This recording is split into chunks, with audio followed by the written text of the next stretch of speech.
Hello everyone, today I am going to discuss new topic that is measles. Measles क्या होता है? देखिए, इसको मिजल्स जो होते हैं इसको रुबेला भी कहा जाता है। It is an acute viral infection. ये वायरल इन्फेक्शन होता है characterize by viral stage with maculopapular rashes erupting successively over the neck. इसमें जो है पूरी बॉडी पे रैशेज हो जाते हैं, नेक पे रैशेज हो जाते हैं, फेस पे, ट्रंक पे, आर्म, लेग्स एंड ये अकम्पेड ये हाई फीवर भी इसमें होता है। ठीक है, इसकी एटियोलॉजी क्या होती है? Measles virus, the cause of measles, जो इसका वायरस होता है, जो इसके लिए कॉज होता है, वो RNA virus of the genus morbillivirus in the family of paramyxoviridae. ठीक है, only one serotype is known.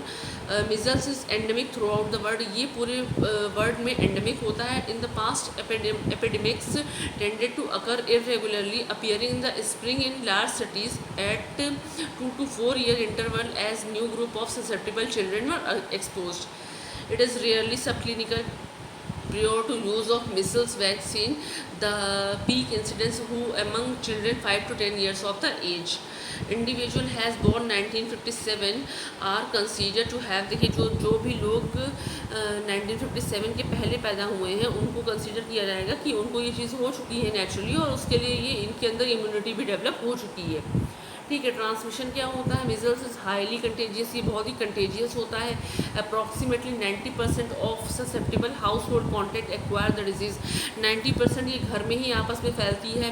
ठीक है, maximal dissemination of virus occur by droplet spray during the prodromal period. ठीक है, transmission to susceptible contact often occur prior to diagnosis of the index cases. Infant acquire immunity placentally from mother who have had measles और measles immunization. देखिए, ये जो है इसकी जो immunity होती है वो ट्रांसप्लांट होती है। कैसे? जो प्लेसेंटा में होते हैं, जो प्लेसेंटा में आपके जो बेबी होता है, ठीक है, किसी भी कोई लेडी है उसकी प्लेसेंटा में बेबी है, तो ये इम्यूनिटी भी ट्रांसफ़र होती है। ठीक है, हु हैव हैड मीजल्स और मीजल्स इम्यूनाइजेशन। ट्रांसमिशन इसमें नेक्स्ट क्या होगा? This immunity is usually complete for the first 4 to 6 month of life and when at a variable rate. ठीक है, some protection persist that may interfere with immunization administered before 12 month of the age. Next क्या है? Most women of child bearing age in United State now have measles immunity by the means of immunization rather than disease. Next क्या है? Infant of mother with measles vaccine induce immunity loss passive antibody at a younger age than infant of mother who had measles infection. ठीक है, infant of mother who measles vaccine induce. देखिए, जो infants की जो mother होती है जिनको vaccinated जो हो चुकी होती हैं, ठीक है, उनके अंदर ये एंटीबॉडीज़ की इम्यूनाइजेशन हो चुका होता है, तो इसके अगेंस्ट एंटीबॉडी डेवलप हो चुकी होती हैं। Infant of mother who are susceptible to measles have no measles immunity and may contract the disease simultaneously with the mother before or after delivery. देखिए, उनके अंदर कोई भी जो बेबी होता है प्लेसेंटा में, उसके अंदर कोई भी इम्यूनिटी डेवलप नहीं होती है, तो वो फर्दर इन्फेक्शन उसको हो सकता है। ठीक है, चाहे तो पहले डिलीवरी के और या डिलीवरी के जस्ट बाद। Infant of mother who are susceptible to measles have no measles immunity and may contract. ठीक है, वही चीज़ है। The essential lesson of measles is found in the skin conjunctiva and the mucous membrane of the nasopharynx, bronchi and intestinal tract. Serous exudate and proliferation of mononuclear cells and a few polymorphonuclear cells occur around the capillary. Hyperplasia की condition होती है। Hyperplasia of lymphoid tissue usually occur particularly in the appendix where multinucleated giant cell of up to 100 micrometer in diameter may be found in the skin. The reaction is particularly notable about the sebaceous gland and hair follicle. ये जो skin infection होता है उसको skin पे easily recognise किया जा सकता है। ठीक है, Coplic spot consists of serous exudate and proliferation of endothelial cells similar to those in the skin lesions. ठीक है, नेक्स्ट क्या है? Intestinal pneumonitis resulting from measles virus take the form of हैज गेंट सेल निमोनिया। नेक्स्ट क्या है?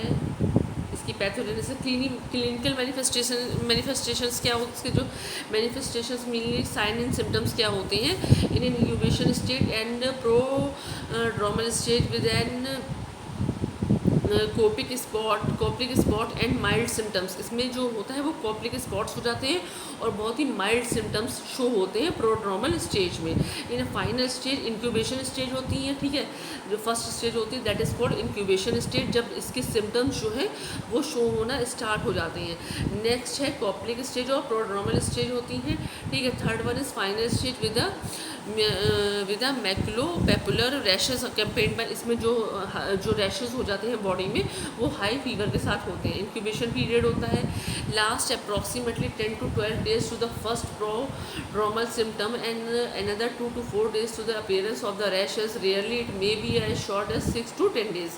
Both temperature may increase slightly 9 to 10 days from the date of infection and then subside for 24 hours or so.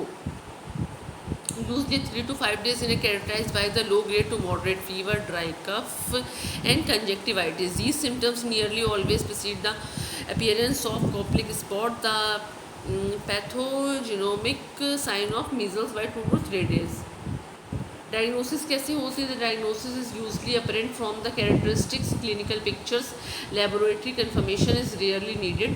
Testing for measles IgM antibody is recommended in some situation. देखिए जो IgM antibodies होती है वो recommend की जाती है। IgM measles IgM is detectable for 1 month after illness, but sensitivity of IgM assay may be limited in the first 72 hours of the rash illness। ठीक है, इसमें क्या है, isolation of measles virus from clinical sample is also useful in identifying the genotype of the strain to track transmission pattern को track करने के लिए इसमें आइसोलेशन ऑफ मीजल्स वायरस किया जाता है। ठीक है, जो मीजल्स का वायरस होता है from clinical sample is also useful, उसको आइसोलेट किया जाता है। During the prodromal stage multi nucleated gain cells can be demonstrated in smear of the nasal mucosa. ठीक है, नेक्स्ट क्या है, antibody become detectable when the rash appears. जब rashes body में एंटीबॉडी बिकम डिटेक्टेबल, तो एंटीबॉडी डिटेक्ट होती है जब बॉडी पे रैशेस अपीयर होने लगते हैं। Testing of acute and convalescent sera demonstrate the diagnostic seroconversion of 4-fold increases in titre. ठीक है, नेक्स्ट क्या है, देखिए इसमें क्या है, साइटोपैथिक चेंजेस होने लगते हैं विजिबल इन 5 to 10। जो साइटोपैथिक चेंजेस होते हैं वो 5 to 10 डेज में विजिबल होने लगते हैं। The white blood cells count tend to be low with a relative lymphocytosis. जो इसमें लिम्फोसाइटोसिस की कंडीशन होने लगती है और WBC की जो काउंट है वो कम होने लगती है। देयर इज़ नो ट्रीटमेंट, क्या है, there is no specific antiviral therapy. इसकी कोई भी स्पेसिफिक एंटीवायरल थेरेपी नहीं होती है। Treatment is entirely supportive and antipyretics दी जाती है, बेड रेस्ट को बोला जाता है। ठीक है, treatment humidification may alleviate symptoms of laryngitis और excessively irritating cough. It is best to keep the room comfortably warm rather than cool. इसमें जो रूम की कंडीशन होती है उसमें ह्यूमिडिफिकेशन प्रॉपर होना चाहिए, ठीक है, और वो कंपेरिजन वार्म होना चाहिए रेदर देन कूल। ठीक है, patient with photophobia should be protected from the exposure to strong light. जिनको फोटोफोबिया का वो है, डर रहता है, ठीक है, जिनको फोटोफोबिया की कंडीशन होती है उनको सनलाइट से या किसी भी तरह की लाइट के एक्सपोजर से बचाना चाहिए। Good supportive care is essential. Complication such as encephalitis and subacute encephalitis and giant cell pneumonia, ये सब जो कंडीशन होती है उसमें बहुत ज़्यादा टेक केयर की ज़रूरत पड़ती है। Immunoglobulin and corticosteroids are a limited value. ठीक है, ट्रीटमेंट नेक्स्ट है, it the recommended regimen is single dose of, देखिए orally 1 lakh IU orally for children 6 months to 1 year। ठीक है, children with ophthalmologic evidence of vitamin A deficiency should be given additional doses. जिनको भी vitamin A की deficiency होती है जिन children को, उनको एडिशनल डोजेस में दी जाती है। The chief complications of measles is otitis media, pneumonia and encephalitis. Prevention क्या होता है, आइसोलेशन प्रिकॉशंस दिए जाते हैं, स्पेशली इन द हॉस्पिटल्स में आइसोलेशन की बहुत ही प्रॉपर व्यवस्था होनी चाहिए, ठीक है, should be maintain. This is the vaccine, the initial measle immunization usually as measle, mumps, rubella and MMR vaccine is recommended at 12 to 15 month of age. A second immunization also a MMR is recommended routinely 4 to 6 year of age. Vaccinate tuberculin test prior to or concurrent with active immunization against measles is desirable if tuberculosis is under considerable. Measles vaccine is not recommended for pregnant women के लिए ये measles की vaccine नहीं होती है. Children with primary immunodeficiency जिनको होती है, ठीक है, अनट्रीटेड ट्यूबरक्लोसिस होता है, कैंसर होता है, ऑर्गन ट्रांसप्लांटेशन की जिनको कंडीशन होती है, those receiving long term immunosuppressive therapy जिन्होंने लंबे समय से ली होती है, ठीक है, HIV infection, children without severe immunosuppression evidence of measles immunity may receive measles vaccine, ठीक है. Okay, thank you.